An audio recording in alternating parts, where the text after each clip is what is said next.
प्यारे बच्चों, आज हम पढ़ेंगे शिक्षा निदेशालय राष्ट्रीय राजधानी क्षेत्र दिल्ली की वर्कशीट कार्यपत्रक 21-21 और आज की डेट है 11 दिसंबर 2020।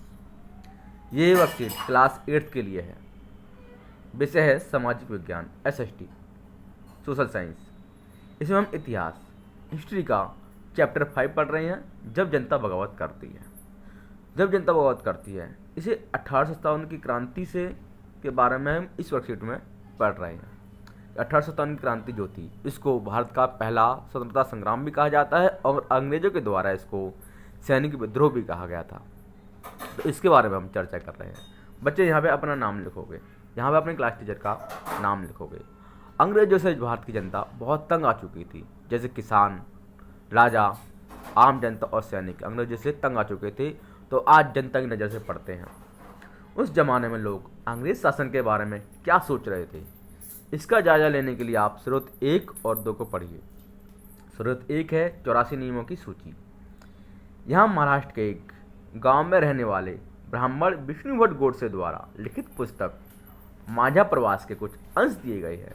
महाराष्ट्र के ब्राह्मण हैं विष्णु भट्ट गोडसे, उन्होंने एक पुस्तक लिखी है जिसका नाम है माझा प्रवास। माझा प्रवास, उसके कुछ अंश यहाँ पर दिए गए हैं, तो इसको पढ़ते हैं हम। विष्णु भट्ट और उनके चाचा मथुरा में आयोजित किए जा रहे एक यज्ञ में भाग लेने के लिए निकले थे।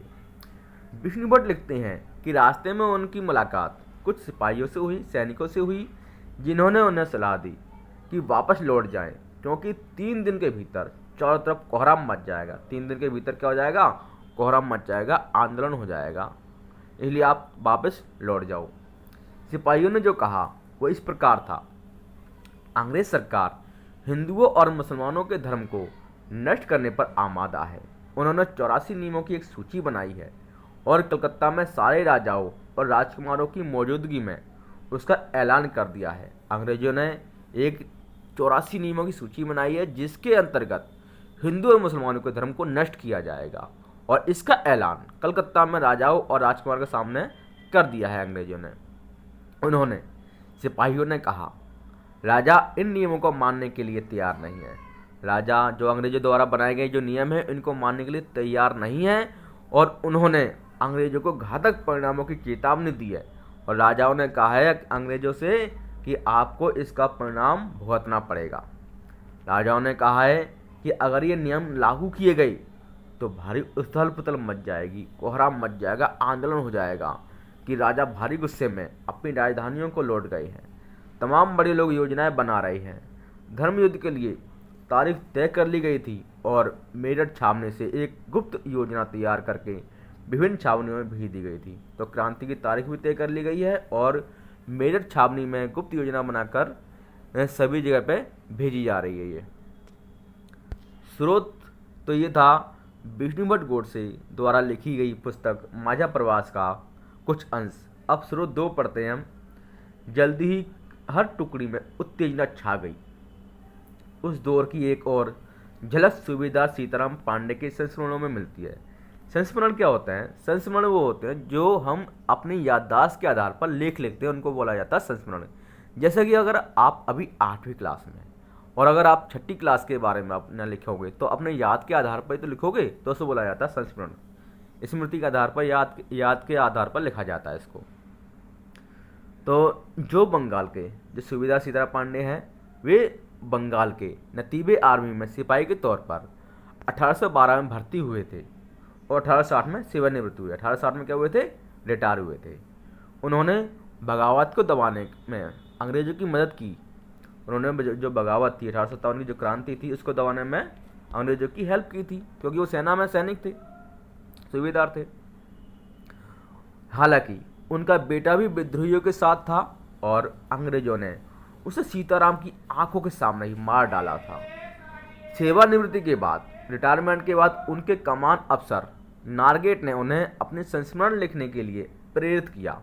जो उनके अफसर थे, कमान अफसर नारगेट, उन्होंने कहा कि अपने संस्मरण के आधार पर आप लेख लिखिए। सीताराम ने 1861 में अवधी भाषा में अपने संस्मरण लिखे, जिनका नारगेट ने अंग्रेजी में अनुवाद किया और फ्रॉम सिपाही टू सूबेदार, फ्रॉम सुपोर्टिव सुबेदार, सिपाही से सूबेदार तक के नाम से प्रकाशित करवाया। उन्होंने जो अवधी भाषा में लिखा था इसको अंग्रेजी में लिखा और फ्रॉम सुपोर्टिव सूबेदार में प्रकाशित करवाया। सीताराम पांडे के संस्मरणों का एक अंश इस प्रकार था। मेरा मानना है कि अवध पर हुए कब्जे से सिपाहियों के भीतर गहरा अविश्वास भर गया था। जो अवध पर अंग्रेजों ने कब्जा किया था, कुशासन का आरोप लगाकर, उससे हुआ क्या था कि अवध के जो जनता थी उसके मन में अंग्रेजों के खिलाफ क्या घुस गया था, अविश्वास भर गया था, है ना। तो ये सूबेदार सीताराम पांडे का ही मानना था और वे सरकार के खिलाफ साजिशें रचने लगे थे। अवध के नवाब और दिल्ली बादशाह के नुमाइंदों को सेना की नब्ज जानने के लिए पूरे भारत में भेज दिया गया। जो अवध के नवाब थे और दिल्ली बादशाह के नुमाइंदे थे, उनको सेना की नब्ज जानने के लिए, कि सेना के बारे में जानने के लिए कि सेना में आखिर क्या हो रहा है, यह जानने के लिए पूरे भारत में भेज दिया गया। और उन्होंने क्या किया, उन्होंने सिपाहियों की भावना को और हवा दी।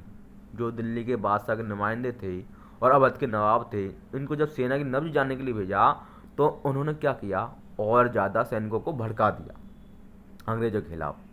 उन्होंने सिपाहियों को बताया कि विदेशियों ने बादशाह के साथ कितना बड़ा धोखा किया है।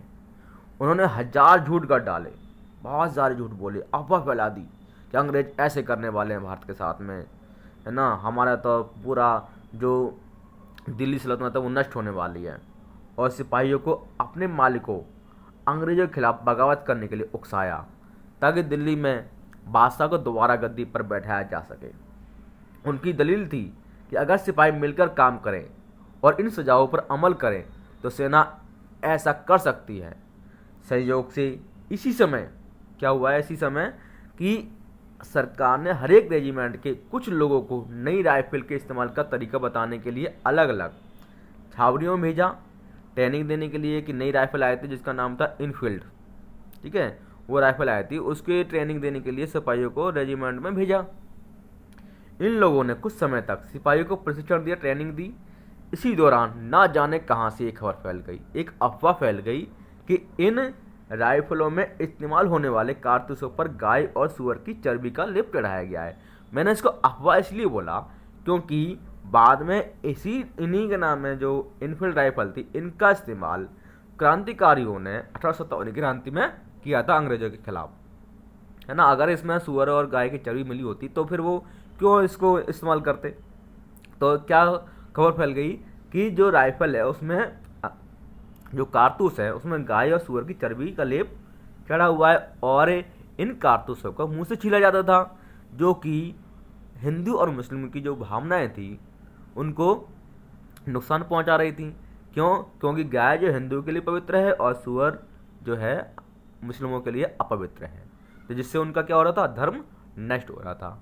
हमारे रेजिमेंट के लोग दूसरे लोगों को लिखकर एक खबर भेजने लगे और जल्दी हर एक रेजिमेंट में उत्तेजना का माहौल बन गया, है ना। हर जो सैनिक थे उन तक ये बात पहुंची कि गाय और सूअर की सिर में चर्बी मिली हुई है ना। तो इससे क्या हो गया, उत्तेजना का माहौल पैदा हो गया, आंदोलन का माहौल, क्रांति का माहौल पैदा हो गया। कुछ लोगों ने कहा कि उनकी 40 साल की नौकरी में सरकार ने उनके मजहब को चोट पहुंचाने के लिए कभी कुछ नहीं किया था।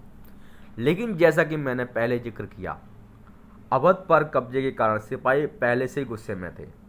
स्वार्थी लोगों ने फौरन यह कहानी गढ़ दी कि अंग्रेज तो सबको ईसाई बनाना चाहते हैं। और स्वार्थी जो लोग थे उन्होंने क्या कहा कि अंग्रेज तो सबको ईसाई बनाना चाहते हैं, इसलिए इसमें सूअर और गाय की चर्बी मिलाई गई है ना। इसलिए उन्होंने ऐसे कारतूस तैयार किए हैं ताकि उन्हें इस्तेमाल करने से मुसलमान और हिंदू दोनों ही भ्रष्ट हो जाएं, उनका धर्म नष्ट हो जाए।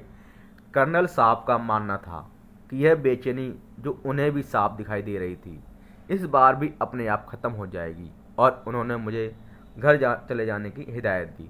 तो ये जो सीताराम पांडे की फ्रॉम सिपाही टू सूबेदार जो किताब है, पुस्तक है, उससे लिए गए अंश थे ये, जिससे पता चलता है हमें कि कैसे सैनिकों को भड़काया जा रहा था अंग्रेजों के खिलाफ, और 1857 की जो क्रांति थी वो उसकी नींव कैसे रखी गई। ये जो गाय और सूअर की जो चर्बी के जो कारतूस थे वो 1857 क्रांति के तत्कालीन कारण में से प्रमुख था, जो तत्कालीन कारण था ये, ठीक है। तो बच्चे आज की वर्कशीट थी, अब इसके प्रश्न और उत्तर आप कीजिए और अपनी कॉपी में लिखकर अपने जो स्कूल का जो व्हाट्सएप ग्रुप है, क्लास ग्रुप है, उसमें भेज दीजिए।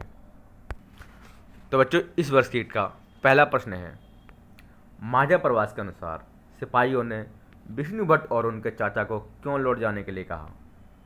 आंसर क्या होगा इसका? सिपाहियों ने विष्णु भट्ट और उनके चाचा को इसलिए लौट जाने के लिए कहा। यहाँ लोग की जगह करना लौट जाने के लिए कहा, क्योंकि 3 दिनों में अंग्रेजों के खिलाफ बगावत होने वाली थी। दूसरा प्रश्न है, सीताराम पांडे कौन थे और उन्हें संस्मरण लिखने के लिए किसने प्रेरित किया? तो सीताराम पांडे कौन थे? सीताराम पांडे अंग्रेजी सेना में सूबेदार थे, जिन्होंने 1857 की क्रांति को अपनी आंखों से देखा। उन्हें कमान अफसर नारगेट ने संस्मरण लिखने के लिए प्रेरित किया था। तीसरा प्रश्न है, अंग्रेजी फौज के भारतीय सिपाहियों में अविश्वास क्यों भर गया था? तो इसके क्या कारण है? एक तो कारण ये होगा, भारतीय सिपाही मुगल बादशाह के साथ दुर्व्यवहार की अफवाह से आहत थे। मुगल बादशाह के साथ जो दुर्व्यवहार किया गया था, उसकी अफवाह फैल रही थी, उससे वे आहत थे। दूसरा है, भारतीय सिपाही अवध पर अंग्रेजी कब्जे से नाराज थे। तीसरा, भारतीय सिपाहियों में यह अफवाह फैल गई थी कि अंग्रेज सरकार उनका धर्म भ्रष्ट करना चाहती है। जो कारतूस है उसमें गाय और सूअर की चर्बी मिली हुई है। चौथा प्रश्न है, इतिहास को जानने में संस्मरण किस प्रकार सहायक हो सकता है? विस्तार से लिखिए। तो संस्मरण होता क्या है? संस्मरण का जो अर्थ है वो है स्मृति या याददाश्त के आधार पर लेखन। जैसे आप अभी 8वीं क्लास में हैं और अगर आपसे पूछा जाए कि इस 6ठी क्लास में आपके 6ठी क्लास के बारे में लिखिए, तो आप अपनी स्मृति यानी कि याददाश्त के आधार पर जो लिखोगे वो क्या कहलाएगा? वो संस्मरण कहलाएगा। तो संस्मरण भी इतिहास को जानने में महत्वपूर्ण होता है, क्योंकि जिन लोगों ने उन घटनाओं को प्रत्यक्ष रूप से देखा या महसूस किया, वे इसका जीवंत वर्णन करते हैं और यह एक विश्वसनीय स्रोत होता है, यानी कि इस पर विश्वास किया जाता है स्रोत पर। तो बच्चों, ये आज की वर्कशीट थी। वीडियो देखने के लिए आपका धन्यवाद। Thank you.